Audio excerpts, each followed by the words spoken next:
पुरंदर तालुक्यातील 7 गावांमध्ये आंतरराष्ट्रीय विमानतळ प्रस्तावित आहे।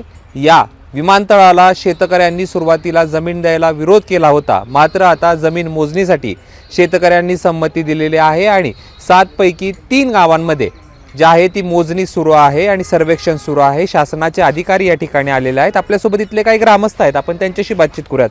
खरं तर मोठा विरोध केला होता तुम्ही जमीन देण्यास, अखेर संमती दिली आहे, काय भावना आहेत? शेतकऱ्यांनी आता सध्या मोजणीला संमती दिलेली आहे।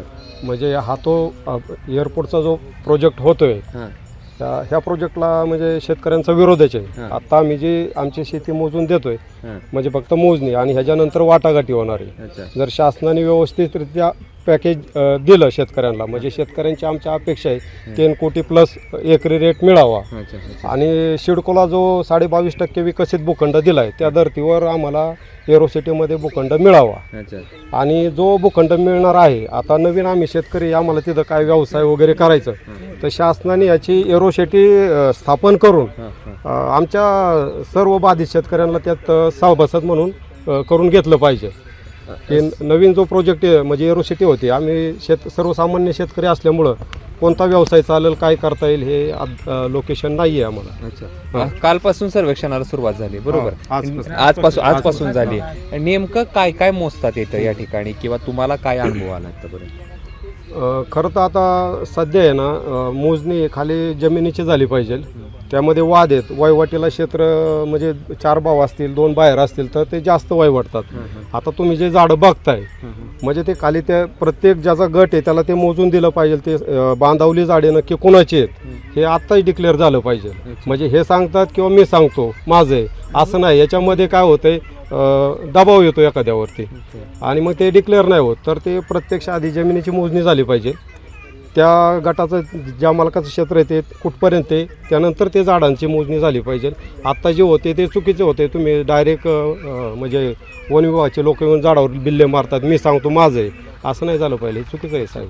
तुम्ही आता जी मोजणी करता आहात किंवा जी मोजणी सुरू आहे त्या मोजणीला फक्त तुम्ही संमती दिली, विमानतळाला जागा द्यायला तुमच्या अजून नकार आहे? माझी 6 एकर शेती जाती, नंतर इच्छाच नाही माहिती द्यायची। बर, मोजणी आता फक्त मोजणी करतात, फक्त दिलेली आपण समोर। खरं तर यांचं शेतकऱ्यांचं म्हणणं आहे की 3 कोटी रुपये प्रति एकरी मिळावी। इतकी जमिनीची किंमत आहे का या, आणि असेल तर नेमकं का आहे?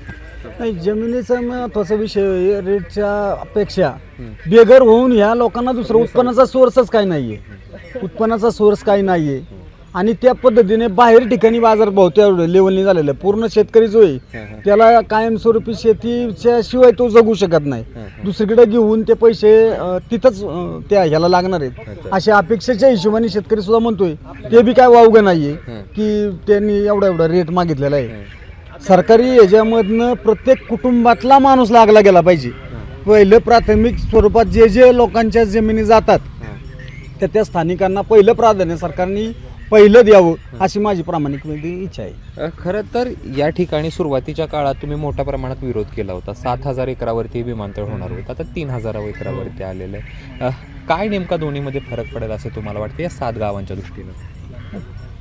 फरक पडणार ना, फरक, कारण त्याच्यामध्ये क्षेत्र कमी केलं, बरोबर, त्यामुळे बाकीचे क्षेत्र जर राहते ना लोकांना, पण ज्यांचे जाते त्यांना जर त्यांनी फक्त मोजणीला संमती दिली, पुढं जर त्यांनी चांगला परतावा चांगला मोबदला दिला तर शेतकरी विचार करतील।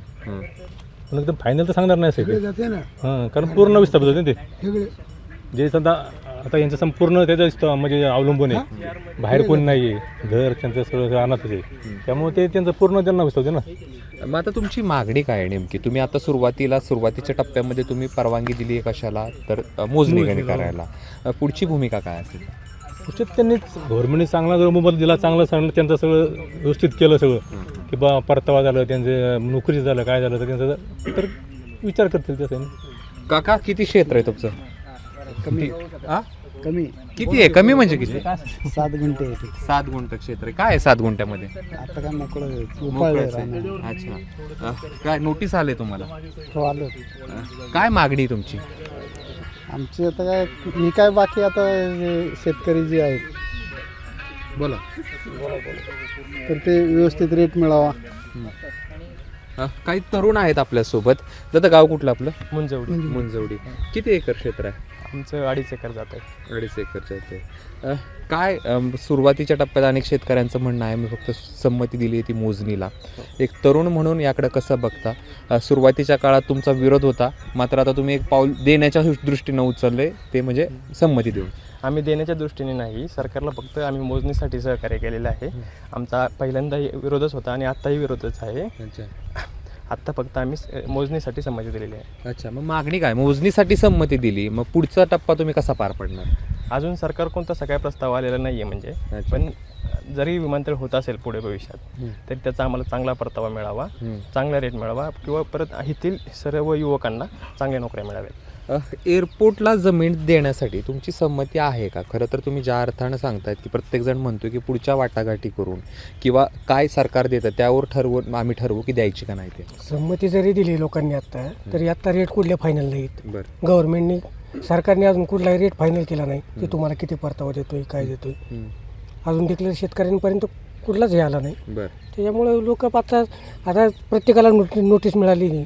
नोटीसची आहे प्रत्येकाला आता मोजणीची नोटीस मिळाली नाही. त्यामुळे लोक आता मोजणीला तयार झाले. बरं. दादा, सुरुवातीच्या काळात हे विमानतळ 7,000 एकरावरती होणार होतं, आता ते 3,000 एकरावरती आलेलं आहे. मधल्या काळात जो काही प्रकार झाला त्यामुळं हा निर्णय घेण्यात आला असं वाटतंय?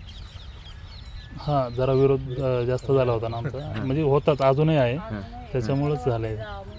त्याच्यामुळेच त्यांनी कमी केलं क्षेत्र जरा. त्यांची पण घ्या म्हणले मावशी, काय राहणार? काय राहणार आता शेतीत काय आम्ही पिकवतोय तेव्हा खातो आहे का शेतात मी काय? हा, पिकं केल्यात, आता इथून पुढची पिढी काय खाणार? आता ह्यांनी गालावलं तुम्ही विमानतळ तुम्ही करून जा होता मोकळा, पण इथून पुढच्या पिढीने काय करायचं? पाऊस पडतो बादा बादा, पाणी नदीला येतं, पूर येतो, तो राहतो का? तसा पैसा राहील का आणला? पुढच्या पिढीला राहील का काय? हां, काय राहणार आहे सांगा ना. जमीन मोजायला आलेत. जमीन मोजायला आल्यात हे खरं आहे, आम्हाला मान्य आहे, बस आम्ही विरोध करतोय, आम्हाला द्यायची नाही. पण आता तुम्ही आलाय मग मोजताय म्हणून आता आम्ही ग बसतोय. मग आता पुढचं काय आम्हाला हे नको का? पुढच्या पिढीने काय करणार? आता राहणार काय? काय आता हे काय फुलं आहेत, पावटे, बाजऱ्या वाट्या. मोबदला चांगला मिळेल असं सांगितलं जाते. मोठ्या प्रमाणात म्हणजे उद्योगधंदे इथे येतील, नोकऱ्या लागतील. कशाच्या नोकऱ्या लागतात? काय आपली काय एवढी पोरं शिकलेली आहेत का गरिबांची? त्यांना शिकलेली पोरं लागणार इथं, त्यांना नोकऱ्या. गरिबाची पोरं काय, शेतकऱ्याची पोरं काय एवढी शिकलेली असतात का? अन्य काही इथले जे नागरिक आहेत आपण त्यांच्याशी बातचीत करूयात. खरं तर मोजणीसाठी लोक आलेले आहेत. पुढचा टप्पा काय राहील? पुढचा टप्पा मोजणी करायला आता सरकारने आम्हाला हे केलेलं आहे, डायरेक्ट म्हणजे सांगितलं की तुमची करणारच म्हणून. मोजणी करायसाठी त्यांनी आंदोलन आम्ही केली की नाही करावं म्हणून. तर आता तरी पण ह्यांनी संमती आम्ही मोजणी करता दिली आहे, देय करता नाही. सरकारचं म्हणणं आहे की मोजणी करून मग बाजारभाव ठरवणार, बाजारभाव त्या पटीत मिळाला आम्हाला तर आम्ही जमीन देणार, नाही तर जमीन देणार नाही. असं सांगण्यात येतंय की जे मुंबईचं विमानतळ आहे ते 1900 एकरावरती आहे. पुण्याचं जे विमानतळ आहे ते साधारण 42 एकरावरती आहे आणि जे इथलं विमानतळ होतं ते 3,000 एकरावरती होतं आहे. कसं बघताय सगळ्याकडे? नाही, आता सरकारला जर हे जास्त क्षेत्र घेऊन कोणत्या जर दलालाला किंवा कोणत्या मोठ्या बिल्डरला ह्यांना जर द्यायचं असेल तर आमचा विरोधच राहील. फक्त आत्ता आमचं असं म्हणणं आहे मोजणी करायला यावं किंवा सरकार मनगटशाही करतंय त्याला आमचा विरोध आहे. पण मोजणी करून जर त्या पटीचा मोबदला मिळाला तर आम्ही तयार होणार, नाही तर देणार नाही म्हणजे नाही. मग काही झालं तरी चालेल. विरोध हा पुरंदरकरांचा कायम आहे का? कायम कायम विरोध कायम, विरोध कायम. 9-10 वर्ष झालं विरोध आहेच, होताच आणि राहणारच. त्या पटीत नाही मिळाला आम्हाला मोबदला, आमचं सगळं घरं दारं झाडं झोडपं सगळंच जाते आम्हाला. आणि सरकारचं म्हणजे आत्तापर्यंत आम्ही असं ऐकतोय की ह्यांनी भूमिहीन होता येत नाही, तर आम्हाला सरकार भूमिहीन करणार आहे. मग भूमिहीन जर करणार असेल तर सरकारने आम्हाला योग्य मोबदला द्यावा, नाही तर त्या पटीत जमीन द्यावी. योग्य मोबदला म्हणजे किती? इथल्या काही शेतकऱ्यांचं म्हणणं आहे 3 कोटीपेक्षा जास्त रुपये प्रति एकरी द्यावेत. तुमची मागणी काय? 4 ते 5 कोटीपर्यंत मिळालंच पाहिजे. रस्ते जातात, हवे समृद्धी महामार्गाचं हे उदाहरण देतात. आमच्या इथून एक पालखी महामार्ग गेला आहे त्याचं उदाहरण देतात, तर त्यांना 7 लाख रुपये 6 लाख रुपये गुंठ्याने मिळालेले आहेत. म्हणजे काही ठिकाणी 12 लाख, काही ठिकाणी 7 लाख असं मिळालेलं आहे. तर आता मग आम्हाला पण त्या पट्टीतच द्यावं ना. मग 3 कोटीच्या दरम्यानच होतोय बाजार. आणि भूमिहीन होणारे म्हणले उलट जास्त दिलं पाहिजे. भूमिहीन जमीनच सगळी जाते म्हणले जास्तच दिलं पाहिजे. काय सांगाल दादा, तुम्ही मागाशी म्हणत होतात की 3 कोटी प्लस दिले पाहिजे. 3 कोटी प्लस अशासाठी दिले पाहिजे. आमच्या शेजारनं इथनं रोड गेलेला आहे आता समृद्धी हे मार्ग पालखी महामार्ग. पालखी महामार्ग. तर ग्रामीणमध्ये 8 ते 9 लाख रुपये गुंठ्याला त्यांनी दिले. पण त्या शेतकऱ्यांची निम्मी जमीन जाते प्लस ते फ्रंटला येतात, व्यवसाय करू शकतात. पण आम्ही तर कंप्लीट भूमिहीनच होतोय ना. मग आम्हाला परत दुसरीकडे जमीन घ्यायची. आत्ता जर शासनाने किती रेट दिला, आता 25 लाख रुपये गुंठा सासवडला चालला आहे. मग इथंही तो रेट होणार आहे. आम्ही त्या पैशामध्ये घेऊ शकत नाही ना जमीन. माझी 6 एकर जाते, मी एकर घेऊ शकत नाही एरियामध्ये. आणि जर मी इथनं बार्शीला जाऊन करणार काय, इथं जर बाहेरचे येऊन व्यवसाय करणार असतील तर आमचं पूर्ण ह्याला विरोध आहे. आता आमचं फक्त मोजणीला आम्ही संमती देतोय. शासनाने ज्यावेळेस वाटाघाटीला बसू सगळ्या शेतकऱ्यांना विश्वासात घेऊन सिडकोप्रमाणे 22.5% विकसित भूखंड आम्हाला आतमध्ये एरोसिटीमध्ये दिला पाहिजे. आणि तोही प्लॅन डेव्हलप करून त्याच्यामध्ये आम्हाला शेअर्स होल्डर म्हणून घेतलं पाहिजे. म्हणजे नवीन आम्ही सगळे शेतकरी, आम्हाला काही आयडिया नाही आहे का कोणता व्यवसाय चालेल. जरी भूखंड दिला तरी त्या पद्धतीने झालं पाहिजे. आता ताज हॉटेल आम्हाला असं कळतं आहे तिथं बुकिंग म्हणजे झालेलं आहे. जे काय आता सगळ्यात जास्त जमीन म्हणजे एजंट लोकांची त्यांनी घेतलेली. आणि शेतकरी आम्ही फक्त 60%च राहिलेलो आहे. 40% ते त्यांना आयडिया आहे, त्यांनी ती संमती दिलेली आहे. तर हे होते या 7 गावापैकी 3 गावातले शेतकरी. आणि त्यांचं म्हणणं असं आहे की जर आम्हाला सरकारने चांगला दर दिला, जर चांगल्या वाटाघाटी गेल्या तरच आम्ही जमीन देऊ. अन्यथा फक्त आत्ता आम्ही जी संमती दिली आहे ती फक्त सर्वेक्षणासाठी आणि मोजणीसाठी दिलेली आहे. विमानतळाला आमचा विरोध कायम आहे. जर सरकारने चांगला दर दिला तरच आम्ही आमच्या जमिनी देऊ असं या शेतकऱ्यांचं म्हणणं आहे. आता सरकार काय करतं याकडं सर्वांचं लक्ष लागलेलं आहे. कॅमेरा पर्सन श्रेयससह जयदीप भगत, ABP माझा, सासवड. ABP माझा, उघडा डोळे बघा नीट.